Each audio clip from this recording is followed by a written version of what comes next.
اسلام نے عورت کو بڑی عزت، بڑا مرتبہ اور بڑا مقام عطا فرمایا ہے۔ جتنی عزت عورت کو اسلام نے دی ہے نہ اس سے پہلے کبھی عورت نے سنی تھی اور نہ قیامت تک دوبارہ سنے گی۔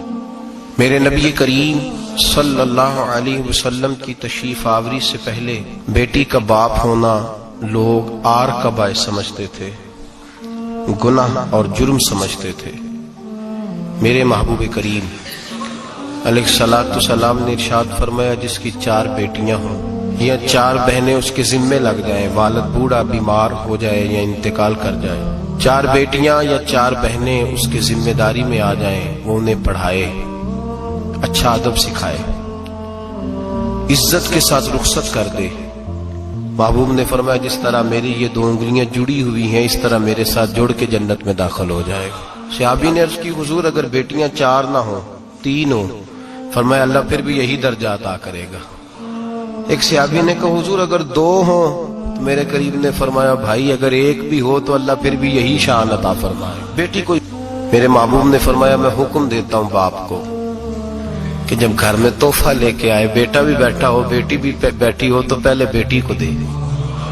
میرا حکم ہے باپ کے لیے، بیٹا بھی ہو بیٹی بھی ہو، جب دینے لگے تو پہلے بیٹی کو پہلے دے، اس کو پہلے عطا کرے، اس کے ساتھ پیار زیادہ کرے، بیٹی کو عزت دی۔ میرے حبیب کریم علیہ الصلوۃ والسلام نے ارشاد فرمایا جب کسی کے گھر بیٹی پیدا ہوتی ہے تو باپ کے ذہن میں تھوڑا خیال آتا ہے کہ اللہ جانے کیا بنے گا۔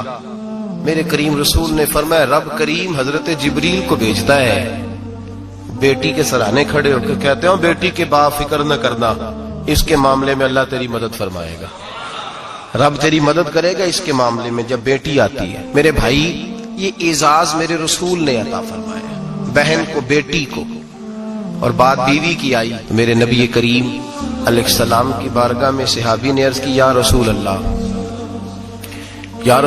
صلی اللہ علیہ وسلم میں غریب ہوں، صدقے نہیں کر سکتا، سخاوت نہیں کر سکتا۔ جب سخاوت کی فضیلتیں سنتا ہوں دل میرا بڑا چٹکیاں لیتا ہے کہ میرے پاس بھی پیسے ہوتے تو میں اللہ کے راستے میں دیتا۔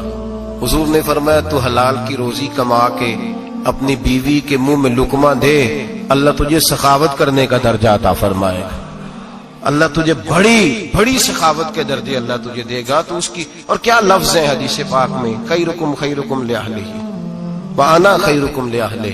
فرمایا حاجی بھی اچھے، نمازی بھی اچھے، صوفی بھی اچھے، درویش بھی اچھے، سارے ہی اچھے، لیکن میں سب سے زیادہ اچھا اسے سمجھتا ہوں جس کا اپنی بیوی کے ساتھ سلوک اچھا ہے، جس کا اپنی بیوی کے ساتھ نرم رویہ، جس کا اپنی بیوی۔ اور کیا ارشاد فرمایا وانا خیرکم لأہلہ، گھر جا کے پتہ کر لو میری 9 بیویاں ہیں اس وقت جو موجود ہیں، فرمایا میرا ان سب کے ساتھ سلوک اچھا ہے، ساری میرے سلوک سے مطمئن۔ میرے بھائی حضور نے اعزاز دیا بہن کو، بیٹی کو، بیوی کو، عورت کو، اور ماں کے معاملے میں تو کمال کر دی۔ میرے کریم نے فرمایا جنت تھی 7 آسمانوں کے اوپر سدرۃ المنتہا کے پاس۔ میرے محبوب فرماتے ہیں جب رب نے مجھے اختیار دیا تو میں نے وہ جنت وہاں سے کھینچی اور ماں کے قدموں کے نیچے لا کے رکھ دی، وہاں سے کھینچ کے۔ غوث الزمان قطب الدرام محدث اعظم مفسر اعظم شیخ الکل شیخ طریقت ولی وقت بھی اگر جنت اس نے ڈھونڈنی ہوگی تو اسے اپنی ماں کے قدموں کے نیچے سے ملے گی۔ اتنا بڑا اعزاز بھی کو دے گا، اتنا بڑا اعزاز بھی کو دے گا جو میرے رسول نے عطا فرمایا ہے۔ ماں ہوتی ہے، وہ ولی وقت کے لیے، غوث وقت کے لیے بھی اگر اس نے جنت لینی ہے تو اسے ماں کے قدموں کے نیچے سے ملے گی۔ میرے رسول پاک علیہ السلام نے عورت کو اعزاز دیا، فضیلت دی، عظمت عطا فرمائی، اور ایسے نہیں رکھا بیوی کو۔ میرے حبیب پاک نے فرمایا جب عورت کے پیٹ میں بچہ ہوتا ہے پیدا ہونے والا تو اللہ اسے اتنا ہی ثواب دیتا ہے جتنا تلوار لے کے میدان میں جہاد کرنے والے مجاہد کو ثواب عطا فرماتا ہے۔ اور اگر دوران ولادت عورت انتقال کر جاتی ہے، فوت ہو جاتی ہے، تو میرے حبیب نے فرمایا وہ ایسے نہیں گئی، وہ اپنے بچے کی ولادت کے موقع پہ گئی ہے تو اللہ اسے شہادت کا درجہ عطا فرمائے گا۔ ہر موقع پر بیویاں حاضر خدمت ہوئی۔ نبی پاک نے فرمایا جو آدمی اذان سنے اور جس طرح مؤذن کلمے کہے اسی طرح کے کلمات دہرائے تو اللہ تعالیٰ مردوں کو 1,00,000 نیکی کا ثواب دے گا اذان کا جواب دینے پہ. بیبیاں آ گئیں کہنے لگی حضور یہ تو مردوں کا ثواب ہے تو ہم تو پیچھے رہ گئیں. میرے حبیب نے فرمایا گھروں کے اندر رہنا، اذان کا جواب دینا، مردوں کو 1,00,000 نیکی ملے گی. تمہارے نبی کا وعدہ ہے تمہیں 2,00,000 نیکی عطا فرمائی جائیں، تمہیں ڈبل ثواب ملے گا. شرط کیا ہے؟ گھروں کے قرآن مجید سورہ احزاب آیت نمبر 33 اللہ فرماتے ہیں وَقَرْنَ فِي بُيُوتِكُنَّ. اے میرے محبوب کی ازواج، یہ حضور کی ازواج کے وسیلے سے ساری عورتوں کو پیغام ملا. کہا اے بیویوں اپنے گھروں کے اندر ٹھہری رہو. کہاں رہو؟ گھروں کے. بیویوں کو دھوکہ دیا جاتا ہے. میری مائیں بہنیں بیٹیاں بچیاں سمجھتی نہیں بات کو، دھوکہ دیا جاتا ہے. کہتے ہیں لو مولوی دکیانوس ہو گیا ہے، یہ صوفی دکیانوس ہے، یہ کہتا ہے بی بی گھر کے اندر قید ہو کے رہے. پردہ تو قید کا نام ہے، وہ گھر کے اندر قید. بی بی صرف ماں بن سکتی ہے، وہ وزیر مملکت نہیں بن سکتی. اور صرف دیکھو نا وہ امریکہ سے نعرہ لگ رہا ہے کہ بی بی صرف بیوی بن سکتی ہے، وہ وزیر نہیں بن سکتی. بی بی صرف بہن بن سکتی ہے، وہ صدر نہیں بن سکتی. پوری امریکہ کی تاریخ نکال کے مجھے بتلاؤ آج تک کتنی بیویوں کو صدر بنایا انہوں نے؟ بتلاؤ کتنی بیویوں کو صدر. کیا تماشا ہے؟ دھوکہ دیا عورت کو، اور عورت اس دھوکے میں ان کی پتہ نہیں آئی کہ نہیں ہماری آ گئی ہے. عورت وزیر نہیں بن سکتی. بتاؤ اس وقت جو امریکہ کی کابینہ ہے اس میں کتنی عورتیں وزیر ہیں؟ اس وقت جو لندن کی کابینہ اس کی ٹونی بلیئر وزیر اعظم گزرا ہے برطانیہ کا، اس کی بیوی کی سگی بہن کلمہ پڑھ گئی. سگی بہن کلمہ پڑھ گئی. اس سے بیویوں نے پوچھا تو کلمہ پڑھ کیوں کلمہ پڑھ گئی ہے؟ کیا چیز پسند آئی ہے تجھے اسلام میں؟ تو کہنے لگی جو پردہ مسلمانوں کے نبی نے اپنی ماننے والی عورتوں کو دیا ہے وہ پردہ بتا گیا ہے کہ اگر عورت کی کوئی عزت ہے تو بی بی فاطمہ کے بتائے ہوئے پردے میں ہے. یہ حال موقع پہ زندہ موجود ہے عورت. اس نے 2 جلدوں میں کتاب لکھی ہے پردے کی اہمیت میں. 2 جلدوں میں. ہمارے ہاں مصیبت بنی ہوئی ہے. عورت ان کے چکر میں آ گئی ہے. وہ تو تمہیں دھوکہ دے رہے ہیں، وہ تو تمہیں تباہ کر رہے ہیں. وہ بی بی جو گھر میں بیٹھی تھی تو میں نے کہا کہ وقت کا ولی غوث کتب اس کو حکم تھا کہ جا کے ماں کے پیروں میں بیٹھ، وہاں تجھے جنت ملے گی. وہ بیٹی جو باپ تھکا ماندہ گھر سے باہر آیا تھا اور محنت کی کمائی کما کے لایا تھا، اس کو حکم تھا کہ پہلا لقمہ بیٹی کے منہ میں دینا، بہن کے منہ میں دینا. اور وہ خاوند جس کو حکم دیا گیا تھا کہ تو باہر سے تھک کے آیا ہے، چور ہو کے آیا ہے، اگر گھر میں تیری بیوی پھر بھی کوئی رویہ غلط کرے تو مدینے کے حبیب نے کتنا نرمی دی بیویوں کے حق میں. فرمایا یہ عورت ٹیڑھی لکڑی ہے، اسے اللہ نے عقل ہی تھوڑی دی ہوتی ہے، اگر کبھی بگڑ جائے تو نرمی کا مظاہرہ کر، ٹیڑھی کے ساتھ ہی گزارا کر، اللہ تجھے اجر عظیم عطا فرمائے گا. میرے حبیب نے کس قدر عورتوں کو اہمیت دی، کتنی فضیلت دی، کتنے ان کے بارے میں نرمی رکھی. اور عورت کو کہا جاتا ہے تو باہر نکل، باہر آ دیکھ تیرے لیے کیا. کالج میں پڑھتا تھا، امتحانات کے دن تھے تو بس میں اسٹوڈنٹ گھس جاتے ہیں. ہم 8-10 لڑکے بس کے اندر گھس گئے تو لڑکیاں کہنے لگی ہمیں بھی بٹھاؤ. وہ جو کنڈکٹر تھا بس کا اس نے کہا کہ بیٹی بہن لڑکے آ گئے ہیں تو تم اس طرح کرو، تم نہ جاؤ، تم پچھلی بس میں آ جانا. لڑکیاں زور زور سے بولنے لگی، کہنے لگی ہمارے برابر کے حقوق ہیں، لڑکے بٹھائے ہیں تو ہمیں بھی بٹھاؤ، حقوق جو برابر کے ہمیں بھی بٹھاؤ. اب وہ مجبور ہو گیا، پیچھے ہٹ گیا. وہ 8-10 لڑکیاں بھی چڑھ آئی. لڑکے سیٹوں میں بیٹھے ہوئے تو کہنے لگے اٹھو، شرم نہیں آتی، لیڈیز کو عزت دو، جگہ دو. تو ایک نوجوان بیچ میں سے بولا، کہنے لگا تمہارے برابر کے حقوق ہے، ہم کھڑے ہو کے جا سکتی ہیں، تم نہیں جا سکتی. برابر کے حقوق ہیں تو جبر بھی برابر کا برداشت کرو. چپ کر گئی. کہنے لگے آج کے بعد یہ نہ کہنا برابر کے حقوق ہے، آج کے بعد یہ کہنا کہ عورتوں کی عزت کے حقوق ہے. برابر کے حقوق مانگنے میں اس کی کمزوری ہے.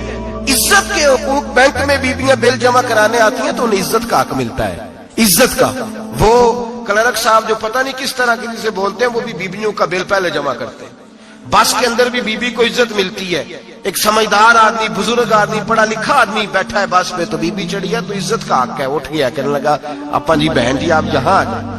بیوی عزت کا حق مانگے گی تو بچے گی، برابر کا حق مانگے گی تو ٹھیک ہے، لائن میں لگ جائے، جہاں سارے کھڑے ہیں وہ بھی کھڑی رہے. اگر بس میں مرد کھڑا ہے تو عورت بھی کھڑی رہے. برابر کے حقوق مانگنے میں عورت کو نقصان ہے. برابر کے حقوق مانگنے میں عورت کے لیے تکلیف ہے, عورت کے لیے نقصان ہے. ہاں اگر عزت کا حق مانگے گی تو پھر اس کو اللہ وقار عطا فرمائے گا, پھر اللہ اس کو بلندی عطا فرمائے گا. میرے حبیب کریم سید عالم صلی اللہ تعالی علیہ وسلم نے عورت کو جو حق دیا وہ عزت والا حق دیا ہے. عورت کو جو حضور نے حقوق دیے وہ وقار والے. ایک بات مجھے بتلائیے, ایک B B M S C اس نے پاس کر لیا, ایم کام کر لیا, ایم اے کے بعد ایم بی اے کر لیا, بڑی تعلیم حاصل کی, وہ ایئر ہوسٹ بن گئی. یوں سمجھ لیں 1 لاکھ روپیہ ماہانہ اس کی تنخواہ ہے. وہ گھر سے نکلتی ہے, وہ کہتی ہے میں جہاز کے اندر ایئر ہوسٹ ہوں. وہ کہتی ہے میں تو اتنے پیسے کماتی ہوں, مجھے خامن کی کیا عادت ہے. اب 2 عورتیں ہو گئی, ایک بی بی گھر میں رہتی ہے, اس کا خامن تھکا رہا ہے, اس کا بیٹا اسکول سے آیا ہے, خامن کام سے آیا, چھوٹا بیٹا انتظار کر رہا تھا کہ سارے آئیں گے تو کھانا کھائیں گے. اب وہ خامن آیا تو اس نے آتے کہا منہ ہاتھ دھو لے, میں کھانا چنتی ہوں. دسترخوان بچھایا, اس نے کھانا رکھا ہے, اس کا بیٹا بھی کھانا کھا رہا ہے, اس کا بھائی بھی کھانا کھا رہا ہے, اس کا شوہر بھی کھانا کھا رہا ہے, وہ ان کو کھانا کھلا رہی ہے. اب کسی موقع پر اس کا بیٹا بولتا ہے, کہتا اماں فلاں چیز بھی چاہیے. اماں ڈانٹ دیتی, کہتی چپ کر مل جائے گی. خامن کہتا ہے فلاں چیز کیوں نہیں پکی, تو کہتی ہے جناب کیا بتاؤں آپ کو, گیس ہی نہیں ہے صبح کی. کبھی وہ کہتی ہے آپ چلے جاتے, آپ کو یہ تو فکر ہی نہیں ہوتی کہ فلاں مسالہ کوئی نہیں تھا. خامن اس کی بات سنتا ہے. ادھر وہ ایئر ہوسٹ ہے, وہ بھی کھانا بانٹ رہی ہے, اپنی مرضی کا لباس نہیں پہن سکتی. اس کو جب ٹریننگ دی جاتی ہے تو اس کو کہا جاتا ہے کہ تو نے معاذ اللہ چست لباس پہننا ہے, میک اپ تو نے کر کے رکھنا ہے, اور کوئی بدتمیز ترین لڑکا تیرے ساتھ بدتمیزی بھی کرے تو تو نے جواب میں بولنا نہیں, جی جی کرنا ہے, اس لیے کہ ہماری ایئر لائن کا نقصان نہیں ہونا چاہیے. اب لڑکے اس کو بلا رہے, پھپتیاں کس رہے ہیں. وہ کہتی ہے میں بڑی سیانی ہوں, لاکھ روپیہ کماتی ہوں, مجھے کیا ضرورت ہے. ایمانداری سے دل پہ ہاتھ رکھ کے بتانا, وہ بی بی جو گھر میں کھانا تقسیم کرتی ہے اس کی عزت زیادہ ہے یا جو جہاز کے اندر کھانا تقسیم کر رہی ہے اس کی عزت زیادہ ہے. یہ اپنے دل سے بی بی کہہ رہی ہے میں لاکھ کماتی ہوں, یہ تو خامد مجھے 10 روپے دیتے ہوئے 100 دفعہ باتیں کرتا ہے. تجھے پیسے تو تیری جیب میں اس طرح نہیں آ رہے, لیکن جو عزت تجھے گھر میں نصیب ہو رہی ہے, جو عزت تجھے گھر میں نصیب ہو رہی ہے. کسی بزرگ سے کسی نے کہا تھا کہ جناب دنیا میں روٹی کھانے کا مزہ کب آتا ہے, تو انہوں نے کہا روٹی کھانے کا مزہ تب ہی آتا ہے جب اماں تندور پہ روٹیاں لگا رہی ہوتی ہے. اماں تندور پہ روٹیاں لگا رہی ہوتی ہے اور بڑے بڑے بادشاہ بھکاری بن کے کھڑے ہوتے ہیں, اماں ایک گرم گرم روٹی دینا. وہ لطف ہے, وہ ذائقہ ہے. میرے بھائی عورت جب تک گھر کی 4 دیواری کے اندر رہتی ہے وہ محفوظ رہتی ہے, وہ باوقار رہتی ہے. اور جب وہ کہتی ہے نہیں نہیں میں برابر نکلوں گی, میں کماؤں گی, آپ دیکھ لیں ٹریننگ دی جاتی ہے عورتوں کو ہوٹلوں کے اندر. پاکستان میں, پنجاب میں, ہمارے دیہاتی ماحول میں اب ہوٹلوں کے اوپر ویٹر کا کام عورتیں کرنے لگی ہیں. عورتیں بیٹھتی ہیں, کام کرتی ہیں, ان کو حکم ہوتا ہے, صبح ٹریننگ ہوتی ہے کہ کوئی آدمی جتنی بھی بدتمیزی کرے تم نے بولنا نہیں. او خدا کے بندو, او میری ماؤں بہنوں بیٹیوں, یہ تمہاری عزت نہیں, یہ تمہیں رسوا کیا جا رہا ہے, یہ تمہیں ذلیل کیا جا رہا ہے. صابن کا اشتہار ہے اور تصویر بی بی کی, شیمپو کا اشتہار ہے تصویر بی بی کی, سیمنٹ بیچا جا رہا ہے اور تصویر بی بی کی. توہین ہوتی ہے تمہاری صبح و شام اور تم اسے اپنی عزت سمجھتی ہو, تم اسے اپنا وقار سمجھتی ہو. عزت کیا ہے؟ آمنہ کے لال, حضرت عائشہ کے سردار, سیدہ فاطمہ زہرا کے بابا, میرے حبیب کریم سید عالم صلی اللہ علیہ وسلم سے حضرت فاطمہ نے کہا یا رسول اللہ, جو بی بی اللہ کے قریب ہونا چاہے, جو رب کا قرب پانا چاہے, جو اللہ کی ولیہ بننا چاہے, مجھے کوئی نسخہ بتا دے میں عورتوں کو بتاؤں. تو میرے حبیب نے فرمایا جو بی بی جتنا گھر کے اندر رہے گی, جتنا گھر کے اندر رہے گی, جتنا گھر کے اندر رہے گی, اتنا ہی وہ اپنے رب کے قریب ہوتی جائے گی, اتنا ہی اللہ کا قرب پاتی جائے گی, اتنا ہی رب کریم کی ولیہ ہوتی جائے گی, اتنا ہی اللہ تبارک و تعالیٰ اسے اپنی قرب کی منازل طے فرمائیں گے. جتنی وہ گھر کے اندر رہے گی اتنی اللہ کے قریب رہے گی, اور جتنی ساجد حج کے باہر نکلے گی, جتنی صبرے گی, اتنی وہ اللہ سے دور ہوتی جائے گی. جتنے قدم اس کے گھر سے دور نکلیں گے اتنے ہی قدم اس کے اللہ کے قرب سے دور ہوتے جائیں گے, اتنے ہی قدم. مائیں تمہاری دعائیں قبول ہوں گی, میری ماؤں تب قبول ہوں گی جب تم گھر میں رہو گی.